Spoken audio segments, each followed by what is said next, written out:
Everyone. I am Daisy Steinthal, and I am the producer of this year's DBMOAF. Welcome to the 35th Annual Donn B 1X Festival, which features student-written works. Tonight, we will be doing a staged reading of Under the City Lights by Catherine Shonack, Georgetown Class of 2022. And after the show, I hope you will all follow the link and join us for a talkback with Catherine to talk about the play and the experience of writing it. So I hope you all enjoy.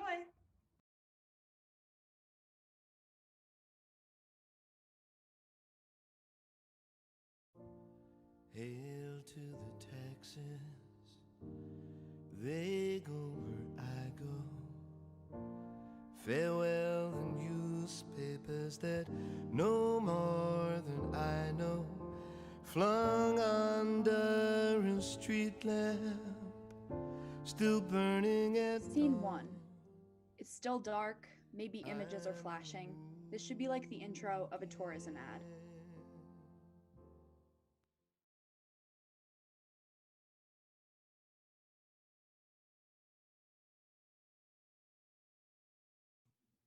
Close your eyes and take a deep breath. Feel the sun's rays as they shine down on you. Smell the freshly baked bread as you wander down the street. Feel the bustle of the city in your heart, a constant reminder of what it feels like to be alive. This isn't just a place you see, it's a place you feel. When you're with the people of this city, life is better. So, what are you waiting for? Come visit and awaken to a different world. Lights up on an American city. Could be any major city, really. It's a little bit of Baltimore, New York City, DC, and a whole lot of LA mixed into one.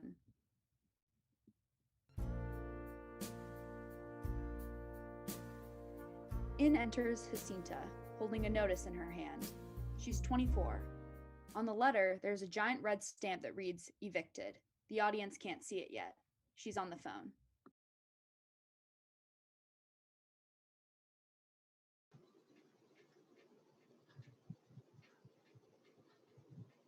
Hello? Finally, I've been waiting for over an hour. I understand you're busy, sir, but I'm not getting paid to wait while I wait for you to take me off hold for 3 hours after I called. So, can I please speak to my lawyer? My name? Jacinta Rosales. Yes, that's right. No, it's not the first time. Yes, but last time it was because my landlord was giving me all these fees that made my rent $1,500 more expensive than it should have been. No, this is another landlord. I've since moved from that place. Sorry, is Mr. Brubaker around? He's the lawyer I usually work with. I can wait for his meeting to be over. Yes, I'll hold. Hold music plays softly. Jacinta puts her head in her hands. Diego enters, whistling a happy tune with a bag of groceries in his hand. Oh, Jacinta, honey, hi. I didn't know that you were going to be home. Don't you have work? Diego sets the groceries down as he waits for her to respond. Are you okay? Silently, she hands the paper over to Diego. He flips around. Projection, eviction notice. Shit. Yeah. Damn, and here I was thinking the city had finally changed. I told you, we should have changed the lease so it was under my name. One look at my white-ass last name and they wouldn't be pulling the shit. Where was the court order this time? Stapled to the eviction notice. Of course it was. So much for 5 days notice before the trial. He couldn't even bother to put them in separate envelopes, could he? And he stapled them. He seriously stapled them together. Couldn't even give us the grace of bestowing us with the court order the day after the trial so we can at least file an appeal. No, why would he? Do you know how much money he claimed we owed him? I'm almost too afraid to look. $2.73. Oh, that fucker. You know what? I think this is a sign. It's time to move from the city and their shitty landlords. We can't let them win that easily, Diego. Hold music is still playing. A message plays. Thank you for holding for Brubaker and Associates Law. One of our lawyers will be with you shortly. Then, the hold music, but this time, tango music replaces it.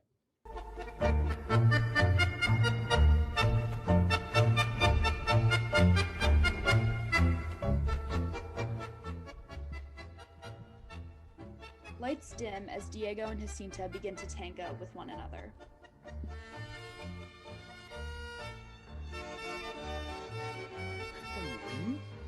This isn't a game, Jacinta. It's not about winning or losing. It's about being treated fairly. Is it too much to want to live in a city where I'm treated like a human being? I swear, if we lived in a trash can, someone would find a way to evict us. The landlord at my old place took one look at my mom and decided that he can use hidden fees to try to get us evicted every few months just because she couldn't speak English. There's a reason why my mom decided to make me take my father's last name. You know, sure, he left us, but Diego Becker is going to get so many more passes than Diego Gonzalez ever would. It's a fucked up reason, sure, but people are only going to judge me as a brown person when they see me, not when they see my name. You know what? I've had enough of the courts, of the landlords, and honestly, I'm sick of this whole city, really. We should just get out of here. You're not the only one who's had to deal with this before. When I was a kid, my mom took lots of trips to rent court. So many of us here have. And they keep digging us into the dirt.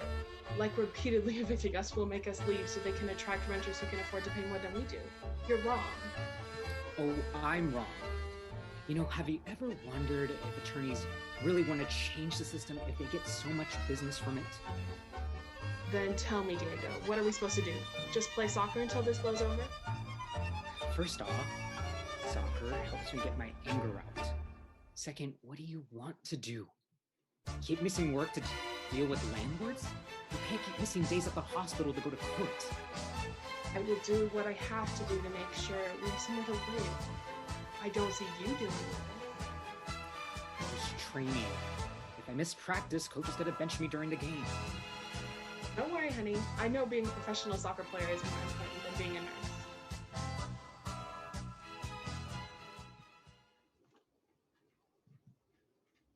Tango music slows as Diego drops his hand. They step apart and he turns to look at her.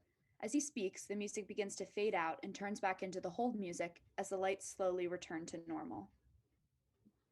You know that's not true. Your job actually saves lives. I just entertain them. We can just move to the suburbs. Things are better there.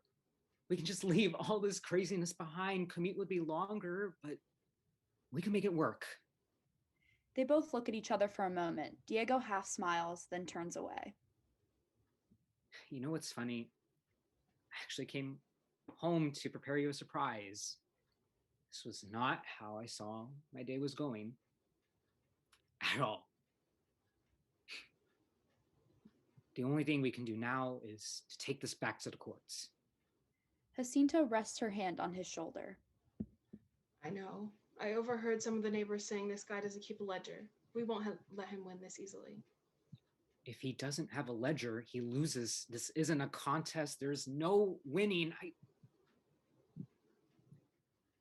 don't want to do this anymore. I'm done. If we win this, we're moving.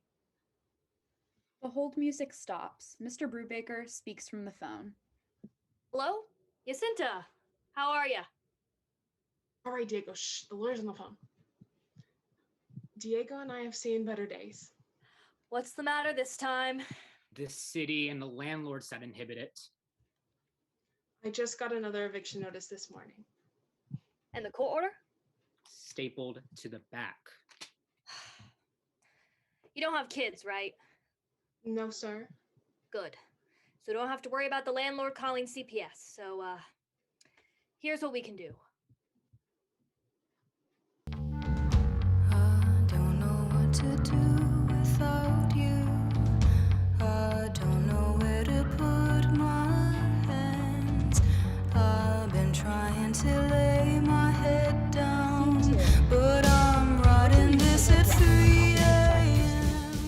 not a super busy street with shade from the nearby buildings. A gunshot is heard.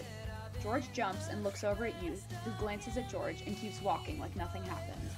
George watches him for a second before running off stage. Both exit on opposite sides of the stage.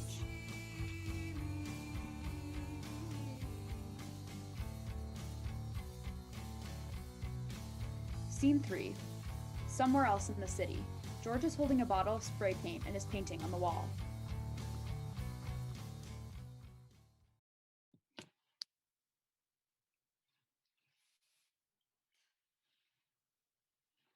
When I was younger, my mom told me that boys like me shouldn't spend so much time drawing.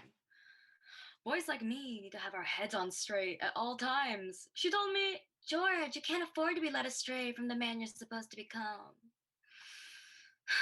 I suppose kids don't always become the people that their parents dreamed they'd be. Instead of looking like this, my path looks something a little more like this. I've strayed a little too far from the man my mama wanted me to be. She reminds me of that every single day in her own little way. I feel more than she wants me to.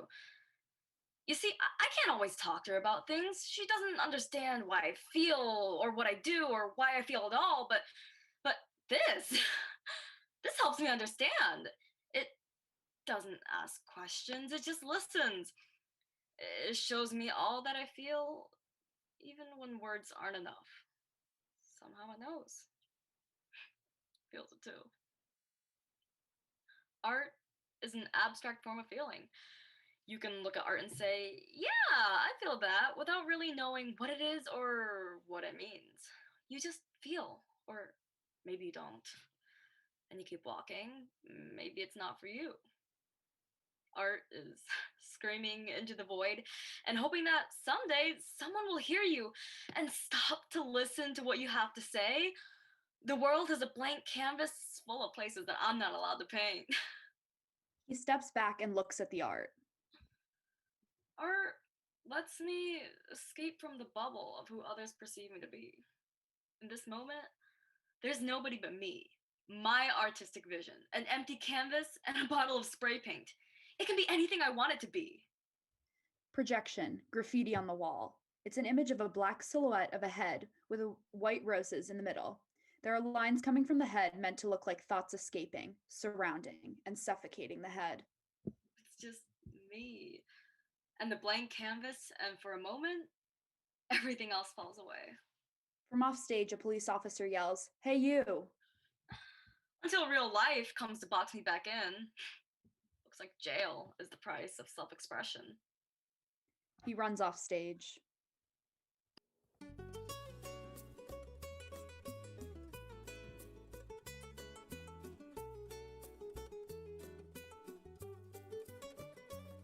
Scene 4.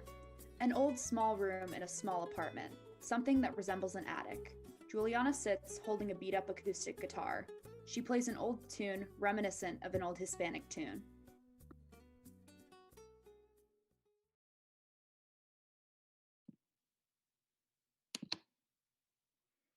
This guitar belonged to my grandfather. He gave it to me when he couldn't play anymore. Mi nena, he said, tócalo por mí, porque si sigues tocando, siempre voy a estar contigo.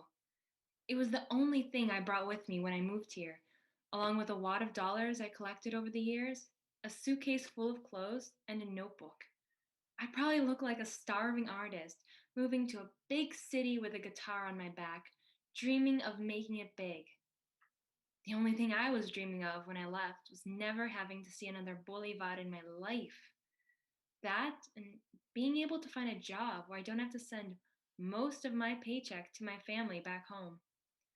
Though that's not something I dreamed of before. It's a new dream, I suppose. Working retail really doesn't allow one to live their dreams. I've never thought of this country as my home. I wasn't even supposed to be born here. And sometimes canceled flights can lead to interesting things. I never really thought myself as belonging here. I mean, I'm the only one of my siblings that has dual citizenship. And good thing too, because our fucking president doesn't know how to run a country. So here I am, back in this place because of a series of accidents and unforeseen outcomes, and one of them turned out to be the best thing that ever happened to my family. I mean, these days, you can't survive in Venezuela if you don't have someone sending you money from abroad. You see, they didn't want me to go, but I had to. I mean, we all knew that. And I can see the relief on their faces every time I tell them I've sent the money. They look less skinny, more full of life, more alive. They remind me of why I'm doing this. For them, por ellos, and nothing can bring me to regret that, even if they end up with most of my paycheck.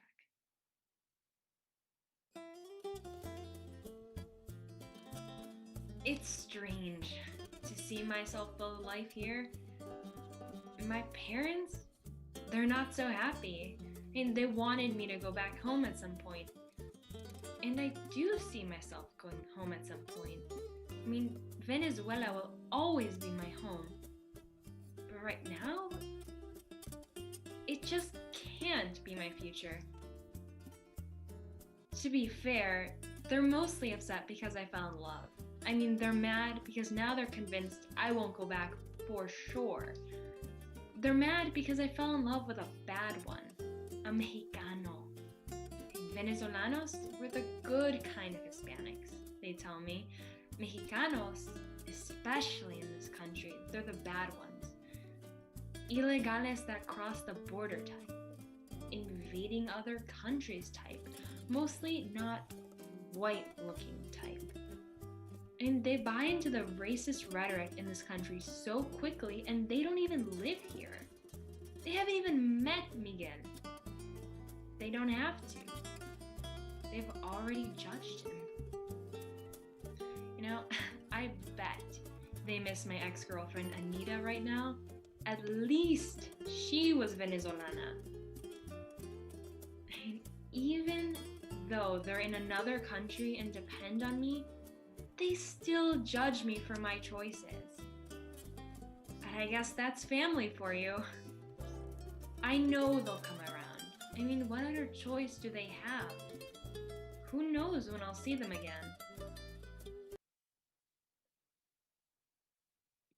I'm just counting down the days until I can go back home.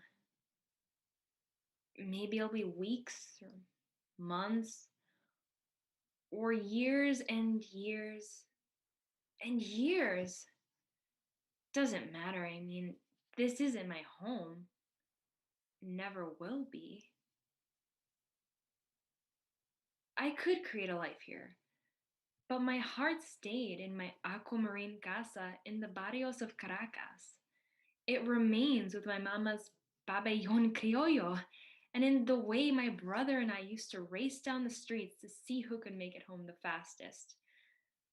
I could live here, but this isn't my home. I guess it's true what they say. You never know you'll miss something until it's gone. Or until you've gone.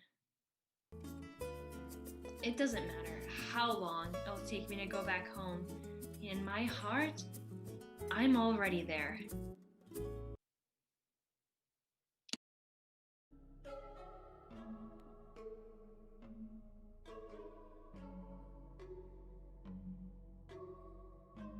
Scene 5. Youth is working at a fast food restaurant, a burger joint. In enters rich guy, wearing a suit and his signature smile.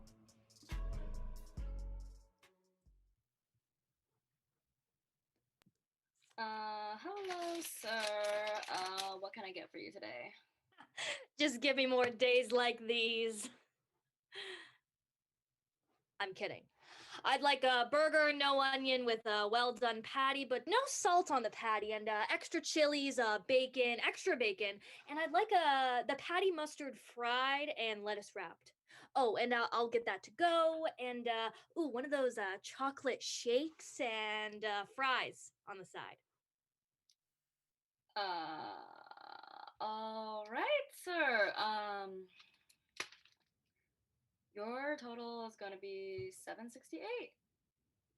Rich guy pulls out a $100 bill and hands it to the youth. Change is yours. Keep it. Thank you, sir. Your food will be ready in a few minutes. Here's your receipt. Have a great rest of your day.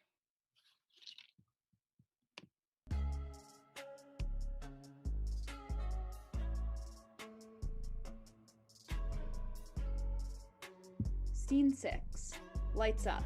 Mansion. Enter rich guy. He has glass windows in some luxury apartment that's overlooking the whole city. He's the type of guy that bought out every apartment on the top floor of the building and put them all together to build this massive penthouse suite. It's gorgeous, like those state-of-the-art apartments that look super modern and techy, like it was taken straight out of a magazine. He leaves his burger bag and shake on the table.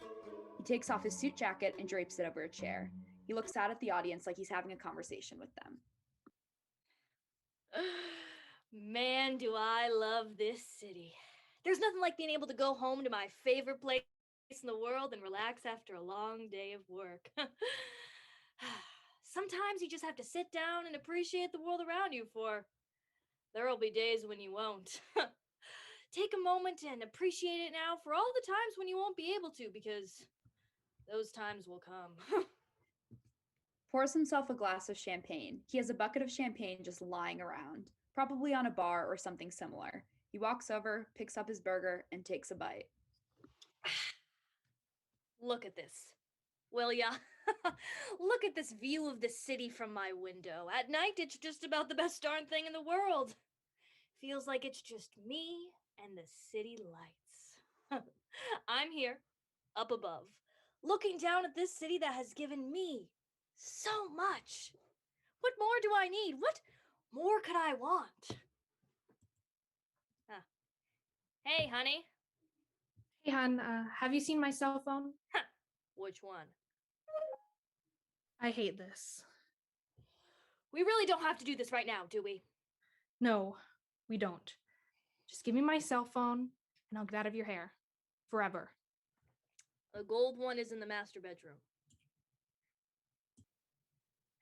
The people in this city don't give me what I want. No, nothing is ever enough for them. Just $1 million more will make me feel more financially secure, honey. Yeah, that would make us all feel better. Don't get me wrong. I'm working on it. It's just making that kind of money takes time. Luckily for me, I'm in the best place to do it. Do you see that building? On the corner of that street over there? It was abandoned when I moved here 6 years ago. For the past 3 years, I've made it my mission to rebuild it, to make it an essential part of the city, to leave my legacy on the place that has come to mean so much to me. So, I threw $12 million at it. Didn't make the wife happy. She hates it when I waste our money like that, but she's always looking for new reasons to be unhappy. Take a look at it now. I mean, it's a state-of-the-art sports arena. Great for the economy, brings in millions of dollars in revenue to the city. She doesn't approve of anything I do. You could fix poverty in the city 2 times over, and yet instead you build a sports arena where a hospital used to be. And yet she still expects designer dresses, fancy dinners, and extravagant vacations. And this luxury apartment, which I built and designed all by myself. I'm not a bad guy. I'm just trying to do nice things for the good people here. I'm not completely financially secure, just a few $100 million short of that. I'm gonna keep working, keep investing into this city. One day, she could be something beautiful. What am I saying? She already is. She's given me so much. I just want to continue to make her better because she makes me a better person every single day. How could I not love her? How could I not do everything I can for her? Can't she see? I'm just trying to do the best I can for her. It'll never be enough. I know, but I'll keep trying. I owe that much to her.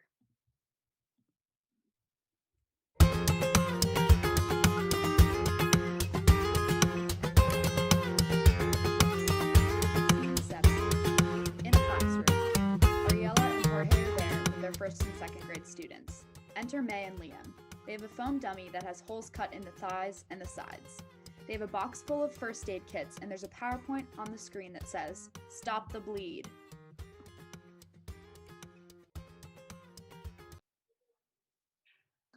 Hello, children. Settle down. I'd like to thank your teachers for allowing us to be here today to teach you how to stop the bleed. Hi, today we'll be teaching you how to use a tourniquet and gauze to stop bleeding. That way, if you see anyone with a gunshot wound or any other large bleeding wound, you can save their life. And if you guys pay attention, we'll give you a free kit. Are you ready, kids? All right then, let's get started. The first thing you should do when you see someone bleeding a lot is you should call the number 911.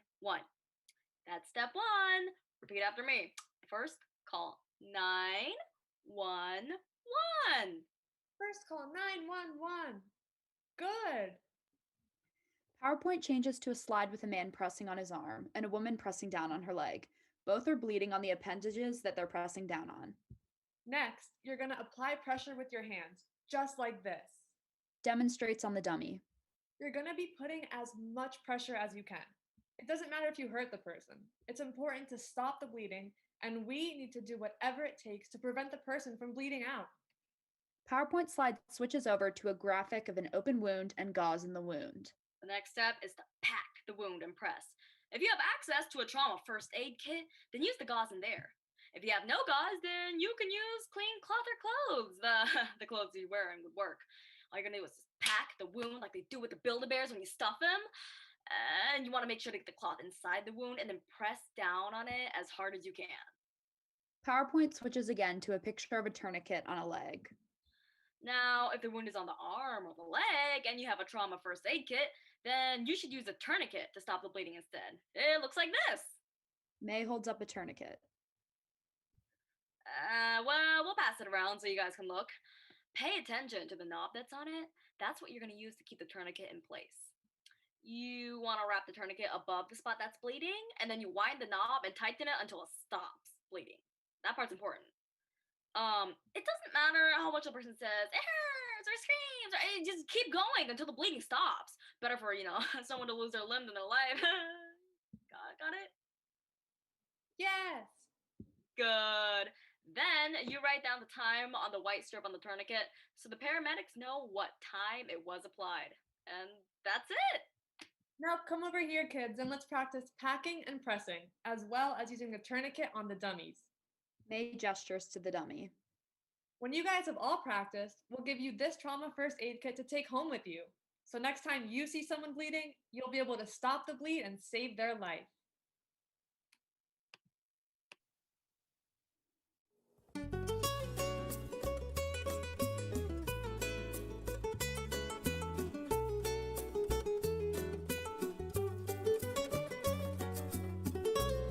Scene 8. Lights up. It's a public park on a warm, sunny day. Juliana is playing guitar on the grass. Enter Diego, wandering around the park.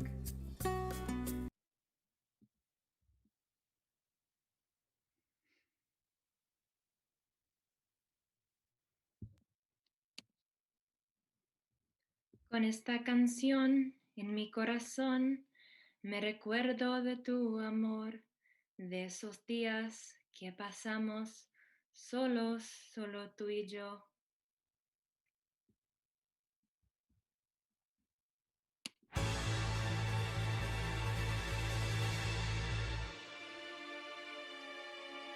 Diego is sitting on a bench in the distance on his phone. Juliana keeps strumming. Diego gets up and walks past her, tipping his hat at her and dropping some money into her open guitar case as he walks away. Lights down.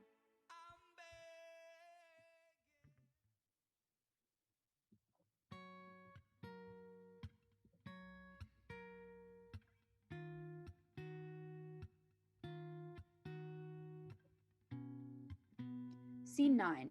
Youth, 18, dressed in tattered jeans and a t-shirt, is sitting on the curb playing with a bouncy ball. He's over by an alleyway like he's telling the audience a secret.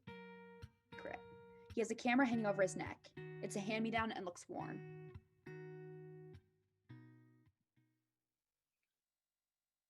I had the strangest dream last night.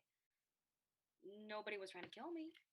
I wasn't falling, wasn't being chased, none of that typical stuff. No, I was following this man every day. He would get up, go to work, eat, and sleep. Get up, go to work, eat, and sleep. And just over and over and over and over again. And he was always smiling, telling his kids that this is the kind of life that everyone should try to have. Enter Old Man. He walks along the stage, his back and side profile to the audience. The audience can't see his face. Maybe his hood is up, maybe he has a mask on. And he seemed happy, you know? I was trying to figure out what I was doing because stalking people is creepy, and I was not about to unpack why I was following old white men in my sleep. So I walked up to him and I put my hand on his shoulder. I tell him, "Hey man, are you all right?"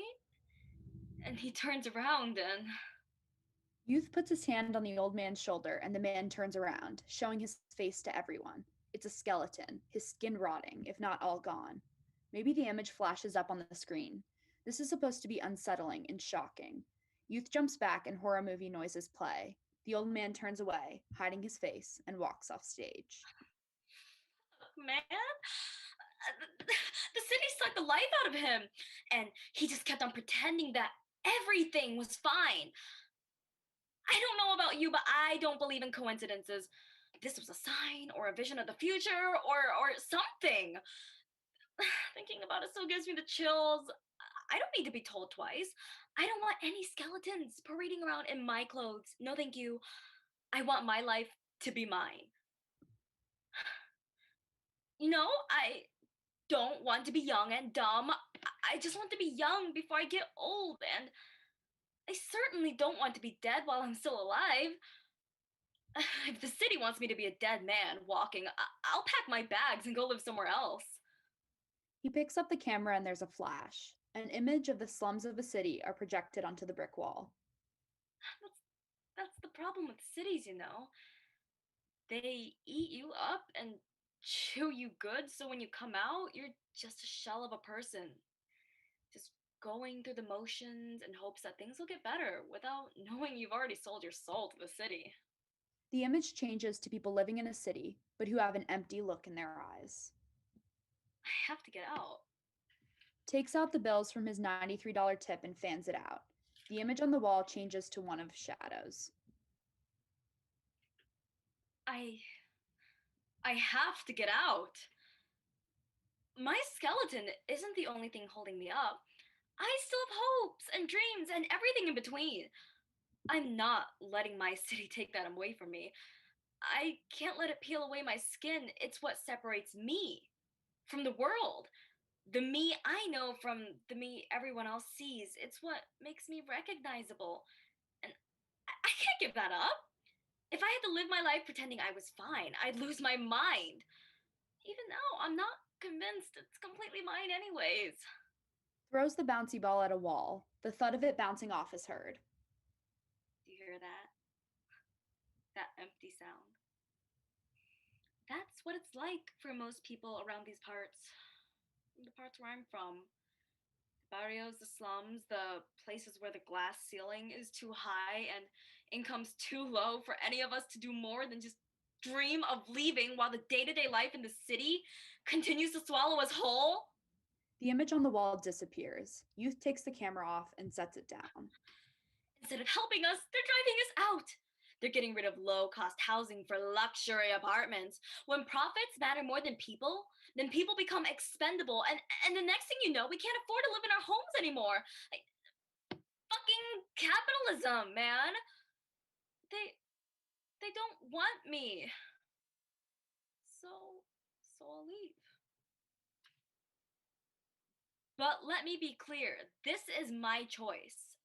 I refuse to be driven out. People always tell us about the skeletons in the closet, but they never told us we could wear the skeletons. I just can't stay here any longer. Lurking in the shadows are the dreams of people who have traded in the sun for a steady income. And once they take my skin, what's stopping them from taking the rest of me? Call me a coward, but when I'm thriving and you're still here picking up the pieces, we'll see who really made the right call. He picks up the camera and puts it back on. God, I can't get that man's face out of my mind because that's what I really needed, another white man to haunt me. Dear God, please help me. I promise I'll go anywhere. Just please get me the hell away from here.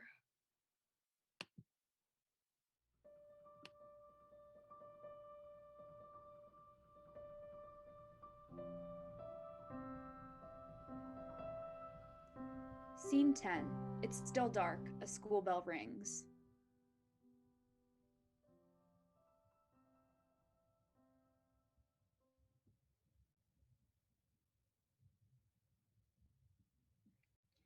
Kid off stage.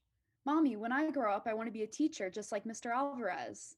Mom off stage. Aw, honey, that's so sweet, but you can do better than that, darling. Don't forget you'll have to be able to support yourself. Lights up. Alicia, Ariella, and Jorge are all in the classroom. It's after school hours, and all of them are chatting in the classroom. It couldn't have been all bad, could it? I still can't get over the stop the bleed training. I know the school thought it was necessary, but what are we teaching our students? When I moved to the city, I always thought I would do what was best for my students. But now I find myself teaching kids what to do if they come across someone who is experiencing life-threatening bleeding, and I can't help but wonder if what I'm doing is hurting more than helping them. They live in such a different world than I did growing up, and I feel out of my depth here. Last week, I was giving these kids an online assignment to complete, and half the kids didn't turn it in because they didn't have internet access at home. Or they do, but they don't have a laptop or a computer to do their work on. And I teach to feed the soul, but the soul can't be fed. When my life's calling causes more harm than good. I get that, guys, but we knew what we were signing up for.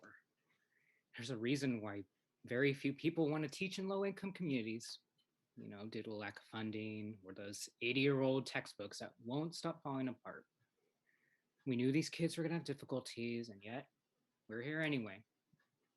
I'm not also working the graveyard shift at Taco Bell because I want to, but because this job doesn't pay enough. Yet I'd rather work both jobs and be able to support myself than leave these kids without a teacher that actually cares about their success. I teach to feed the soul, but the soul can't live without the body. Don't make enough to live, live to make enough. I feel like I'm barely living. Come on, Jorge, we know, but you have to admit that in our classrooms, we tell our kids, study or you'll become a trash man. Without telling them that the trash man makes more money than we do. In growing up, I remember my teachers well. In my middle class community, we had new textbooks every few years.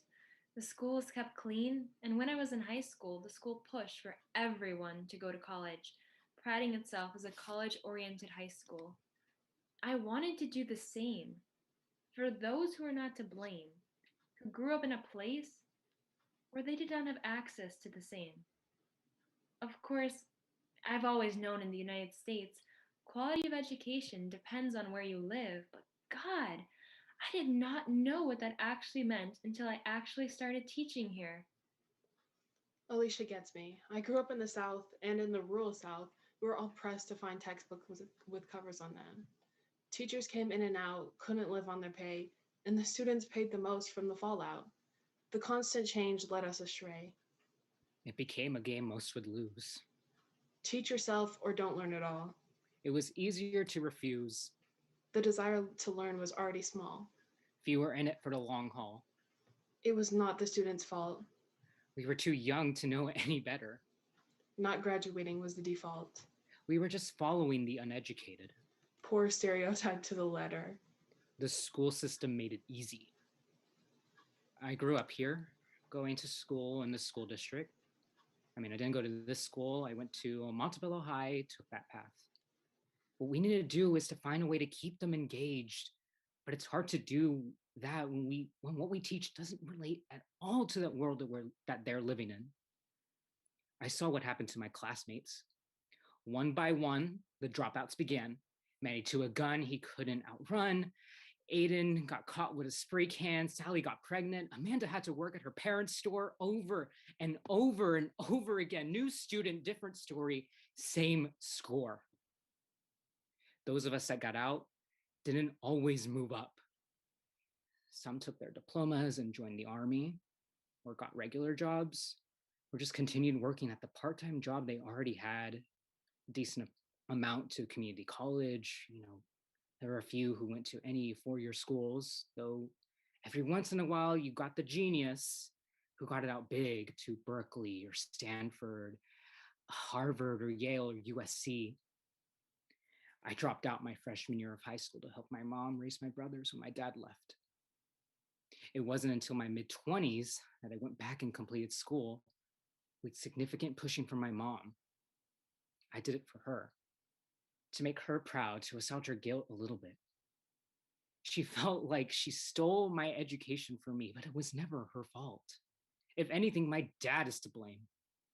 And once I started, I couldn't stop, and here I am, 12 years later as a teacher. It's time to take a stand. These students have already been dealt a bad hand. My experience is firsthand. It's time to demand that they get the same support as students in wealthier neighborhoods. Teaching here should not be a last resort. Its downsides are not a falsehood, but here we have the chance to shape the childhoods of those who need our help the most. Jorge, you know you're my hero, but sometimes I can't help but wonder if I'd be doing more for the world if I just went back to work at the fast food place I was managing. Nothing worth accomplishing is ever easy. Sometimes you just have one crappy day after another. And it seems like nothing can be done. Those aren't all the days. We just have to keep going. Who's going to be here for these kids if we don't stay? I know you guys are right. Who would I be without you? Alicia and Jorge move in to hug her, and they have a group hug. Well, you still be you. Don't give us that much credit. Maybe, still managing that fast food place? Hey. Ariella tries to punch Alicia in the arm, but Alicia runs and they begin to chase each other around the classroom, giggling and laughing as Jorge watches fondly. All right, kids, that's enough roughhousing for today. I'm gonna go home. I'll see you guys tomorrow. Bye, Jorge. Good day, good man. I'll walk you to your car. I have the crayons you asked for in my car. Perfect. See you later, Alicia. See you guys. Jorge and Ariella exit. As the lights dim, Alicia goes about tidying up the classroom, putting away rulers and pencils, and pushing in chairs.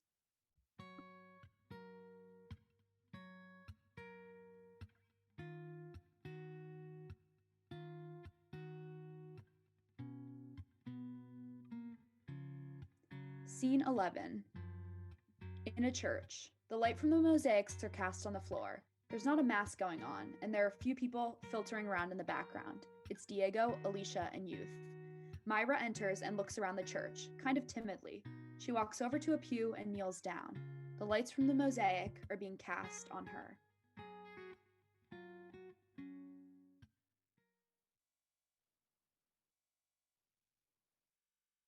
Hey, God. It's me. I know it's been a while. I don't really know what to say. To be completely honest, I don't even know why I'm here. This is a stupid idea. I should go. It's just, I've been having problems, and I don't know who to turn to. Don't worry, I know I'm not in any position to ask for favors or for help. I was raised Catholic, which you already know, and I know it's been a few years since I've been to church, but maybe since I've come back, you'll listen to me. Dad walks into the church and sort of shadows Jess as she talks. He continues to do this until he speaks, always making his presence felt. I don't think it's completely my fault, that I left. I had to. My parents kicked me out of the house for starters. Apparently, love your child becomes less important when children are gay. My mom always told me that she never understands how parents could kick their children out for being gay, but she watched as my dad threw me my suitcase and sent me on my way. God intended for man and woman to be together. I wonder if he ever stopped to think that the third commandment doesn't refer to saying, "Oh my God," but putting words in God's mouth saying, "God says this."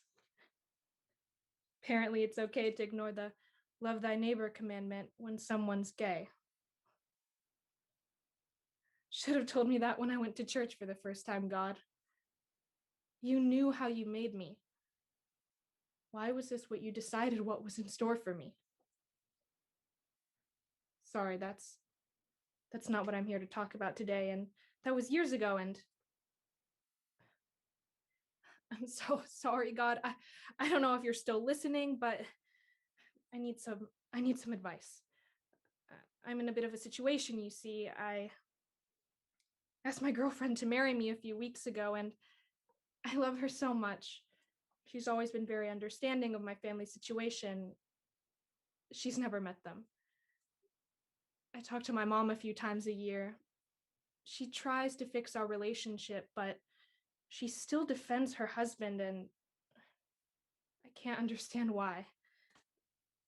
So I posted something on Instagram, and some of my old friends told my mom, who then called me to ask why I hadn't told her I'd gotten engaged. I told her I didn't think she would be supportive. She burst out into tears, wondering why I couldn't see that she loves me more than anything and could never be anything less than happy for me. And she says this like she didn't abandon me when I needed her most. Anyway, so my dad asked her why she was crying after she got off the phone, and she said I'd gotten engaged a few weeks ago and didn't tell them. And then my dad says, Well, to who? She never introduced us to the gentleman. my mom pointedly says, my girlfriend. And my dad explodes like an overripe tomato, completely red in the face. He stomps over to the car, says, Not on my watch, she isn't. I thought she'd gotten over this nonsense. No daughter of mine is going to embarrass me by marrying a girl. No, she isn't. I don't know what I did wrong to have a daughter like this. Does she really hate us this much? And he's going to drive over to my place. So my mom pulls on his shirt to try to get him to stop as he stomps over to the car. He slaps her arm away, saying, Let go. I can't let this sorry excuse for a human being that I've had the misfortune of having as a daughter ruin our family name. And my mom doesn't know what he's going to do, but he's on a rampage and she's scared. So she takes a shovel from the yard and hits him over the head with it. He falls down, but he starts bleeding. So she takes him to the hospital. He gets better and says, We have to stop her. She can't taint our good name like this. To which she says, we aren't doing anything. I should have stood with our daughter the first time, but I didn't. But I can't let you do anything to her. You've already caused her enough pain, and you can keep your name. I want a divorce. And my dad tried arguing with her, pleading with her, but she had enough for a while, and this was the last straw. Better late than ever, I suppose. I appreciate her effort. I don't know what would have happened if it hadn't been for her.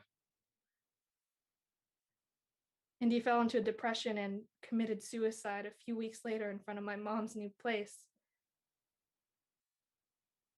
He left a suicide note.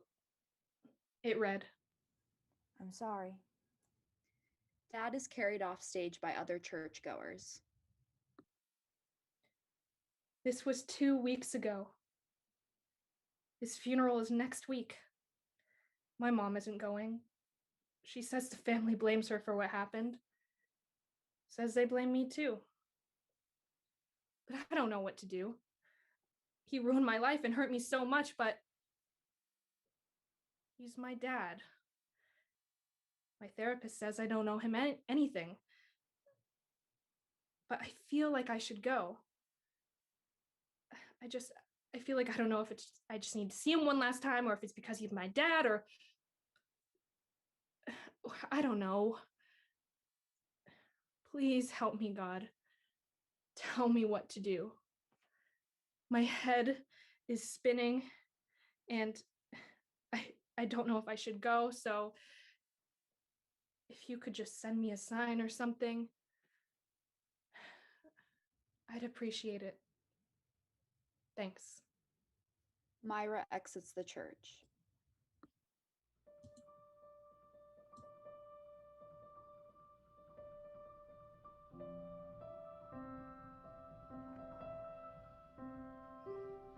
Scene 12.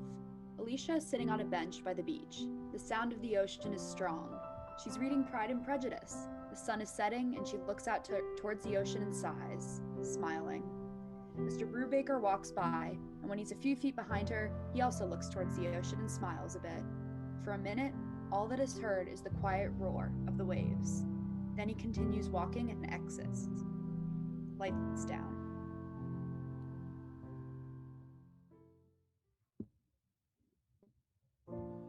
Hail to the Texans, they go where I go. Farewell the newspapers. Scene 13. Late morning, early afternoon. There's a lot of fun in the air. It's a nice day. Once on stage, all the actors are intermingling to mimic the busy city streets.